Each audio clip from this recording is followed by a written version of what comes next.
Subject: AI Omega. Species: human-created artificial intelligence. Species description: no physical description available. Ship: not available. Location: classified. One can't help but feel a sense of satisfaction whenever things go according to plan. I believe this is more potent for AI, simply because we happen to be a little more robust with our plans and predictions. Several of my instances were keeping things moving like a well-oiled machine, so I was practically swimming in self-satisfaction. What would the United Systems do without me? Several corporations have been researching more fuel-efficient reactors for years now, which has given Henry a lovely little boost with its reactor research. Annoyingly, though, it has reached out to USAI John for help designing the scout ship. While it's true that John knows its stuff when it comes to military vessels, I genuinely doubt that its programming contains even an iota of style. We're going to end up with the most efficient box-shaped ship we've ever had.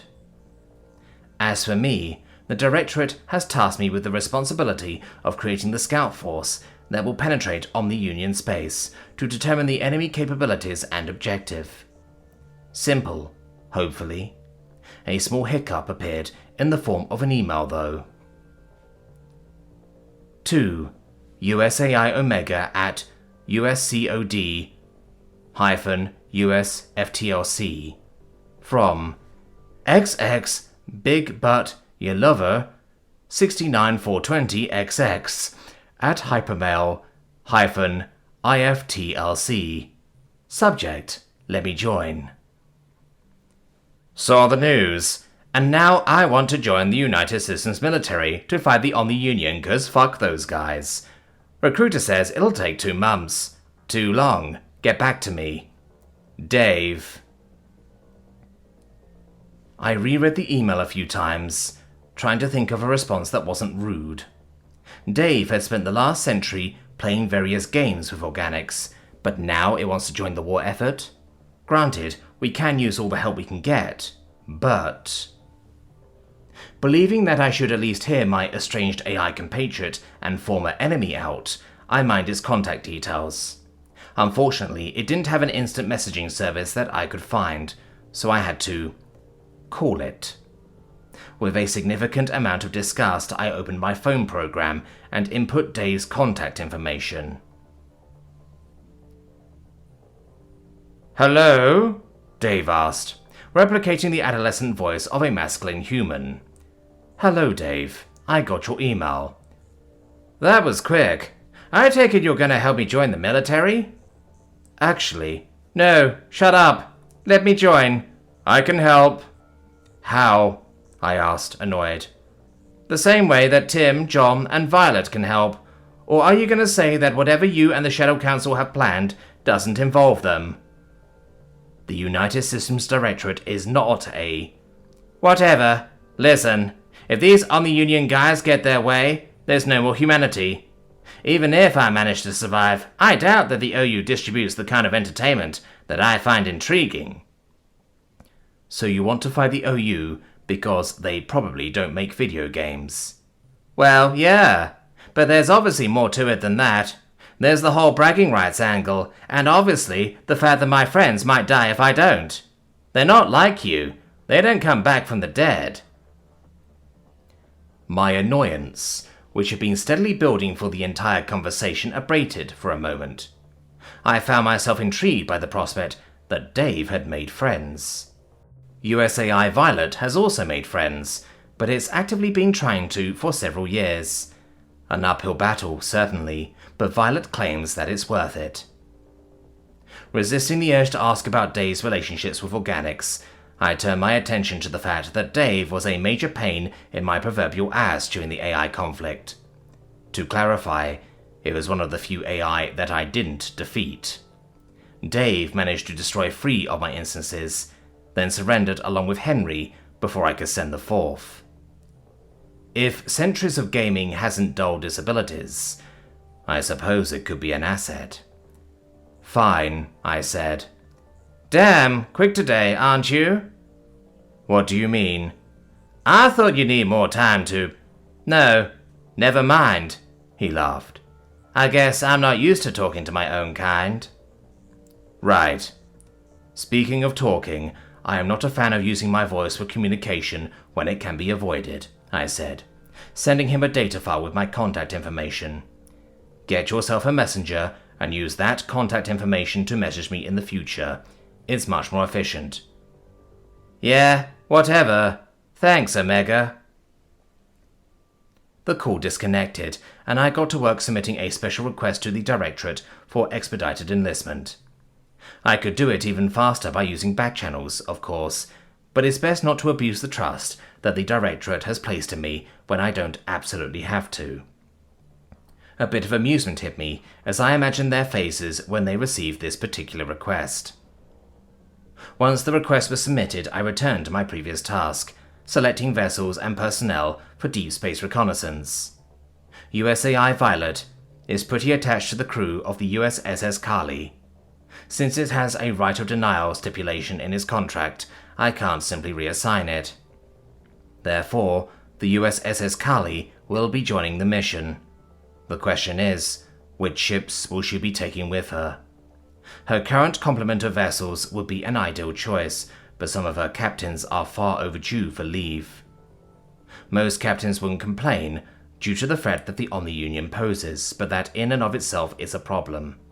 Mental health is vital, and pretty much everyone knows this, but during times of crisis, many believe that their little sacrifices will make a difference. Sacrifice a little leave here, a little sleep there, a meal or two, and you'll win the war. It is, in fact, the inverse that is true. No matter the stakes, if you push your morale low enough, you'll lose the fight. Each of those little sacrifices chip away at you until all that's left is a frazzled mess that is unfit for command. As such, swapping out some of the Kali's destroyers for fresher crews is the smart move. This isn't likely to be an easy mission, and we need every edge we can get. Plus, it isn't as if it will be difficult to find ships to swap them with. Captain Young of the USS Liberty, for instance, seems to be a well-connected individual. I can't quite place how he heard about this mission, but he has requested to join. The Liberty was one of the first ships to take leave after the Allied assault on the OU, so they're fresh and fit. Additionally, Captain Young and his crew have superb service records. It really shouldn't be a problem to have the USS Liberty take one of the empty slots in the Kali. That'll kill two birds with one stone, as it were. An idiom from a much simpler time, when humans had not much more than slings to kill with. With modern technology, though, one can kill an entire planet's worth of birds with a single stone. I registered some amusement at this thought as I finished the USS Kali's mission roster.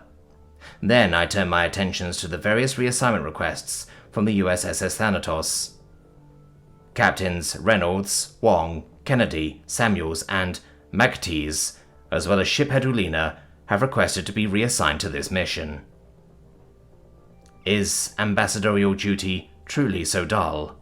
I would have denied these requests outright, but they found their way to me by way of Director Free, who pointed out that diplomatic staff may be needed if we make contact with non-hostiles during the mission.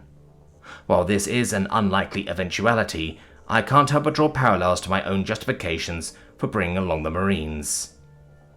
There's also the matter of Tim. Like Violet, Tim has a right of denial stipulation and will use it if I try to reassign them elsewhere. However, while Violet is unreasonably attached to the entire crew of the Kali, Tim is just unreasonably attached to Captain Wong. If I were to leave the Thanatos and bring along the USS Valor, Tim would come along peacefully. But the Valor is a frigate, which would mean leaving one of the Kali's destroyers behind just to take Tim with me.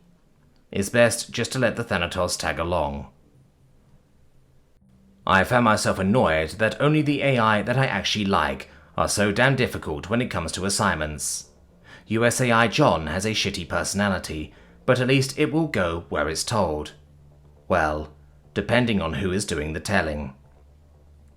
Bending over backwards to get the other AI on this mission with me is a pain, but I consider it worth it.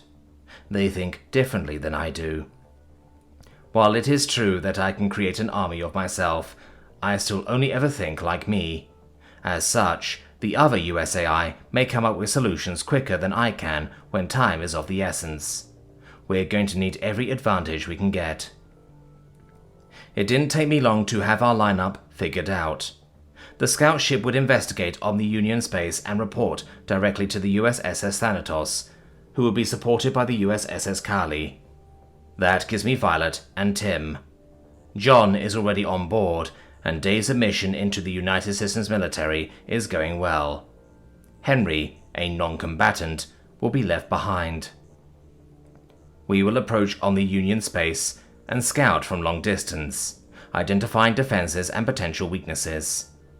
On our way there, we will drop FTL communication arrays that will allow us to send our findings back to the Milky Way galaxy. Once we find an acceptable method of attack, we will do so. Now, we just have to wait for our technology to catch up to my plans.